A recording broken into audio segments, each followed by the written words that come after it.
Welcome back. I just wanted to give you a quick tour of my plastic and rubber recycling plant. It's part of my overall petroleum terminal where I deal with all my petroleum products. But these 12 refineries right here make rubber and plastic. And yes, I did use the alternate recipes. So I make rubber from plastic and I make plastic from rubber. So here you can see I have a full stack of rubber in the machine ready to go. And it's going to take 30 rubber, 30 fuel and turn that into 60 plastic. And then right next to it, it's the opposite. 30 plastic, 30 fuel into 60 rubber.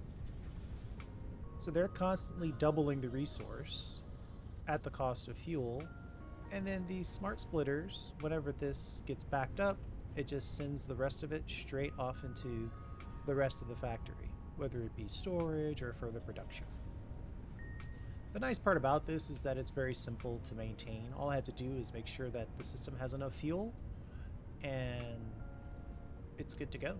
Once you have a little bit of plastic to start, like all this plastic and rubber I generated just for fun, I used one stack of rubber to start it, and it just sort of sped up from there, right? 200 rubber turned into 400 plastic, which turned into 800 rubber, which turned into 1600 plastic, which turns into 3200 rubber. And before you know it, the whole thing is sort of internally manifolded and ready to go. I don't know. It's a pretty straightforward system. I like it. I like using the alternate recipes. Definitely recommend them. The recycled plastic, recycled rubber especially. I just picked up diluted fuel. I'm going to think about integrating that as well. But that's pretty much it. Obviously, if you wanted to, you could overclock this pretty easily. I mean, just put in some of those power shards that you have and it overclocks. All you have to do is make sure that you have enough fuel. You should always have enough rubber or plastic. Again, that's the genius simplicity of this particular setup. And then you want to make sure that your output belts are fast enough. I have the max belt, so 780 is my cap for this setup. If I were to do this again, I might turn this around so it was every other. So this machine would feed this machine, which would also feed this machine. And that way you could probably sneak on a little bit more resources on the belt. But I don't know.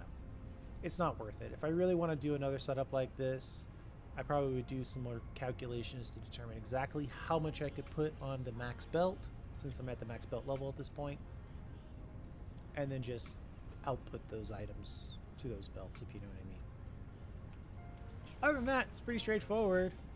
Whenever they back up and all the machines are perfectly full, the smart splitters send the resources off, and for me, it just goes off into a whole nother section of the base, basically over here to the mega base, where it gets processed into other things.